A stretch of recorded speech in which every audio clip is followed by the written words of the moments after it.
Hello and welcome to the Game Plan. I'm Braxton Miller alongside Jacob Hedges and Matthew Wilson. Today on deck, we'll be discussing the hype with Tom Brady in Tampa Bay. We'll also give our predictions for the rest of the NBA playoffs. It's all being discussed right here next on the Game Plan.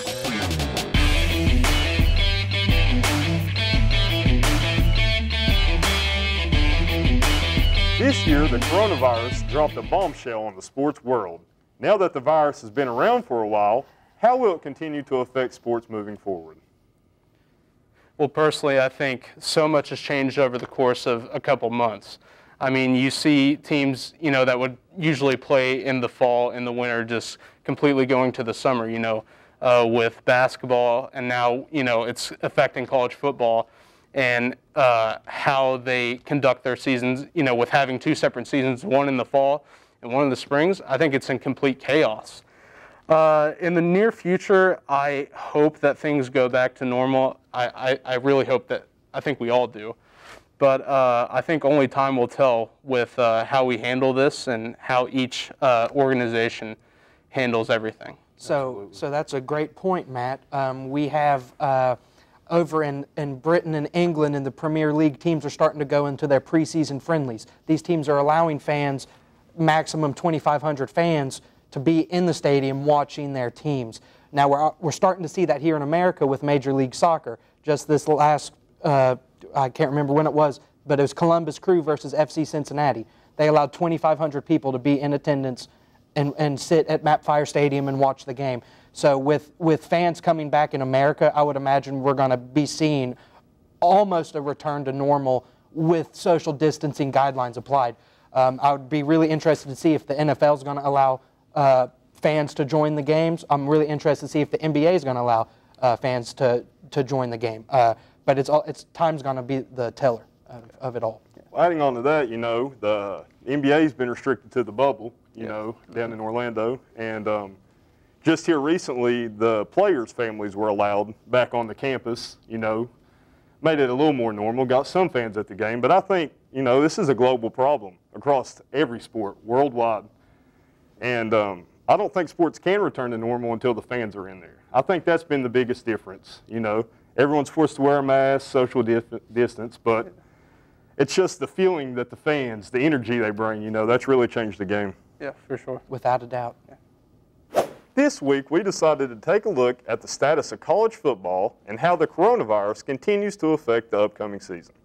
I'm here at James Stadium, where normally this time of year, football season will be in full swing, but due to the ongoing COVID pandemic, football, along with all other fall sports here at Morehead State, have been canceled.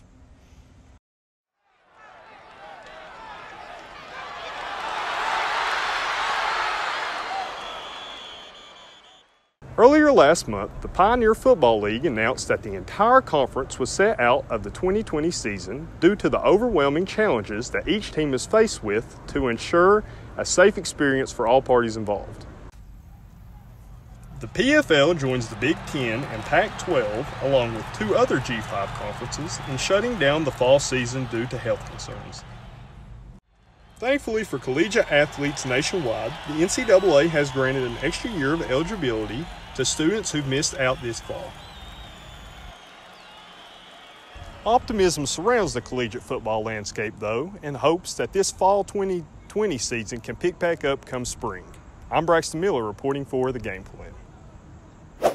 With the NBA playoffs unfolding, it's closer than it has ever been in a decade. With the Miami Heat making the conference finals for the first time since 2014, who will be the final three teams to fill out the conference finals?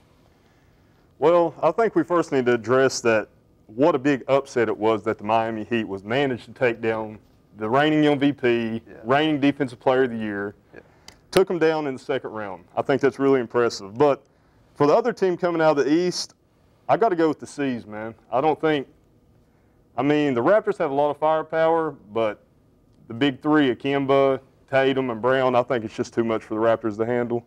And rounding out the rest of the playoffs in the West, I got to go two LA teams. Lakers, Clippers. That's been the hype all year. Yeah. I got to continue to ride the bandwagon on that one. And I completely agree with you. I think we're going to be seeing a battle of LA in the West Conference Finals real soon. I just think that it's going to be one of the best conference finals series that there ever was. Absolutely. I mean, when was the last time that you've seen two teams from the same city in the conference finals at one time? Never. It's just unheard of. Yeah. Two big stars. Exactly. And so for me, I love LeBron, and seeing him go against Kawhi again at this big of a stage in his career, I think it's going to be amazing. And for the East, we already have the Heat. I'm really excited about that, but I think it's going to be really close against them. And my personal pick, the Celtics, I'm right there with you. I think Tatum and Kemba are just too unstoppable for the Raptors teams to handle. So personally, I think we're going to have a Celtics-Miami Heat finals again. So. Well, interesting. See, I'm more of a basketball fan when it comes to choosing the underdog, so I'm going to have to go against some of y'all's picks here, and I'm going to go with the Raptors winning their game, the Denver Nuggets coming back, winning theirs, and then you got the LA Lakers. I'm obviously going to choose the LA Lakers because the team is stacked. You've got LeBron James.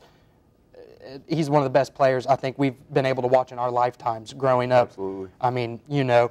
So what's going to be really interesting to me is should the Miami Heat make it to the finals and the Lakers make it to the finals, it's going to be LeBron playing one of his old teams. Yeah. And it's going to have that extra sentimental value. Will it push him to the championship and the ring, or is it going to affect him mentally and then not walk away with the win there? So. Absolutely. Yeah. Even if he faces the Celtics, he has a long history with them too, playing Pierce and Garnett. Oh, yeah, for sure. You know. I think it's going to be very, very interesting to see how this all plays out. Absolutely. For sure. With the coronavirus still affecting how sports are being played, how hard is it really to play sports with the necessary precautions? Come with me and we'll find out. Hello, I'm Jacob Hedges from the GamePlan. As you can see, I'm ready to play sports during quarantine. Let's get it.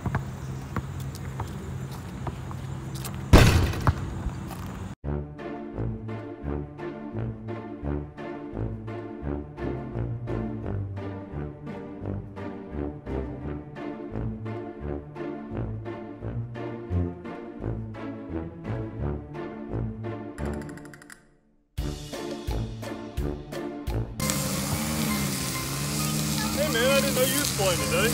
What's up, Braxton? Dude, did you come here to get your whooped? All right, let's play a little one-on-one then. All right, so winner gets to open up next week's show. I want a clean, fair game, social distancing. You know how we do it here. Sorry, yeah, that's my fault.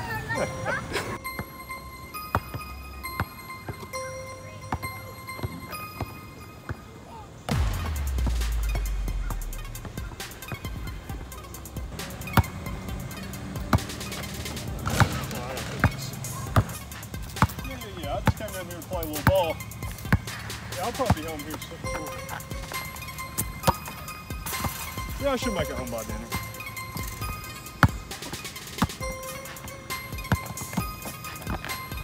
All right, bro, it's time to get serious.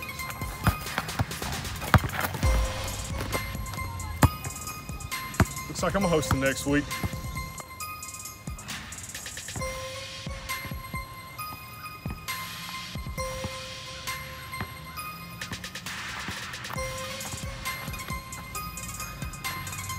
Don't play sports in quarantine, kids.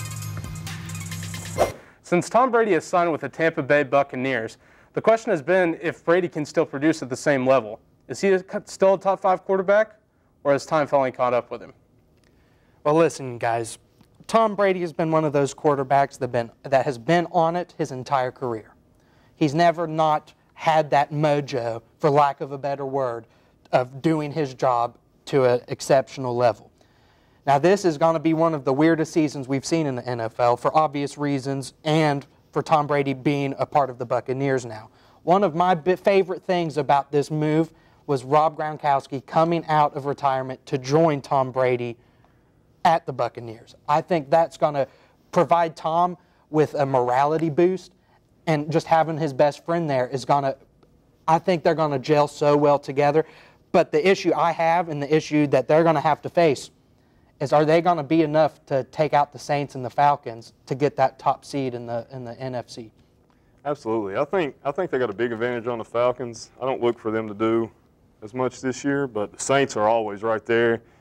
And like you said, Gronk, you know, a huge chemistry boost to an already stacked offense with Fournette signing on. They picked up Shady in the offseason. And also, they're still planning on moving with Ronald Jones going forward, which that's going to be real interesting to see how they use that three-headed beast in the backfield. Well, the big question is he still a top 5 quarterback? And I think the proof is in the pudding. You look at the film, from a year or 2 years ago. He still has the arm strength. He still has the mental toughness to lead a team into victory like he's done so many times. I really don't see how it's a question that people think that he still can't perform at 43 years old. I just think that with the weapons that he has now with Mike Evans, he hasn't had a top 1 receiver that's a vertical threat, and I think ever. Since Randy Moss. Exactly. Randy And Moss. so I feel like with the weapons that he has on that team, Bruce Arians being his coach, it's a step down from Belichick.